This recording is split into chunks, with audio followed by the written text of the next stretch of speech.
जैसे ये हो गया हमारा एक मशीन हो गया, ठीक है। अब ये मशीन के पास किसके जाना, यूट्यूब के पास जाना, ठीक है। यूट्यूब ये पहले किसको किसको कांटेक्ट करेगा, हमारा जो डीएनएस रिजोल्वर है उसको कांटेक्ट करेगा, और लोकल कैसे, ठीक है। अब ये डीएनएस रिजोल्वर ऑलरेडी डेट उसमें क्या, डीएनएस का जो अपना वेबसाइट उसने ऑलरेडी सर्च किया होगा, तो यहाँ पे जो होगा डेटा स्टोर होगा वो डायरेक्ट सेट कर दे ये आईपी है, आप इस नेटवर्क में जाके कम्युनिकेशन करके डेटा को एक्सेस कर सकते हो। लेकिन बट हमारा जो नया डीएनएस वेबसाइट होगा, जैसे एग्जांपल तो हेलो डॉट कॉम ले लेता हूँ मैं, ठीक है।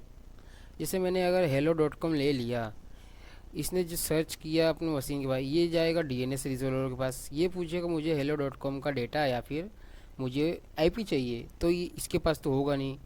फिर डायरेक्ट अपना कांटेक्ट करेगा मेन सर्वर पे, जो हमारा हो गया रूट सर्वर, ठीक है। जो हमारा रूट सर्वर हो गया, ठीक है। रूट सर्वर फिर कांटेक्ट करेगा अपने टॉप लेवल डोमेन को, डोमेन सर्वर, ठीक है। हमारा जो हो गया डोमेन सर्वर, ठीक है। फिर हमारा डोमेन सर्वर जो होगा कांटेक्ट करेगा हमारा अथॉरिटेटिव सर्वर के पास, ठीक है। यहाँ इसको आईपी मिल गया, आईपी तो इसके पास है, लेकिन यहाँ से डायरेक्ट तो इसको दे नहीं सकता है। उसके लिए जैसा ही हमने प्रोसेस किया वैसा प्रोसेस किया, बैक टू बैक रिटर्न जाएगा। फिर जो आईपी होगा हमारा वो आईपी जाएगा इस डोमेन सर्वर के पास, टॉप लेवल सर्वर हमारा। फिर यहाँ से रूट सर्वर जो है हमारा उसके पास होते हुए जाएगा। देन हमारा यहाँ से डायरेक्ट बैक होगा हमारा डीएनएस जो रिजोल्वर है उसके पास जाएगा, ठीक है।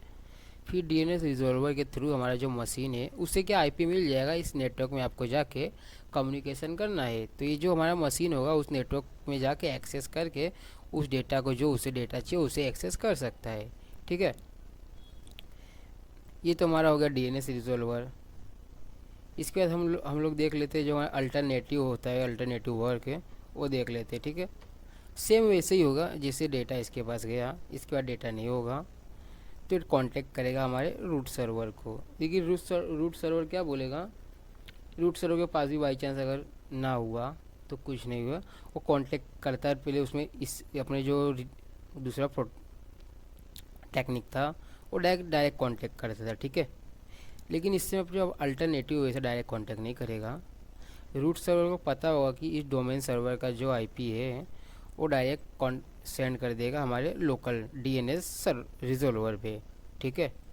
डीएनएस रिजोल्वर पे आ गया, फिर हमारा जो डीएनएस रिजोल्वर होगा वो डायरेक्ट कांटेक्ट करेगा डोमेन सर्वर का। डोमेन सर्वर बोलेगा कि आपको हेलो डॉट कॉम के पास जाने का है, तो डीएनएस सर्वर क्या करेगा, जो हमारा अथॉरिटेटिव सर्वर है उसकी आईपी उसको पता, डीएनएस सर्वर को पता है कि जो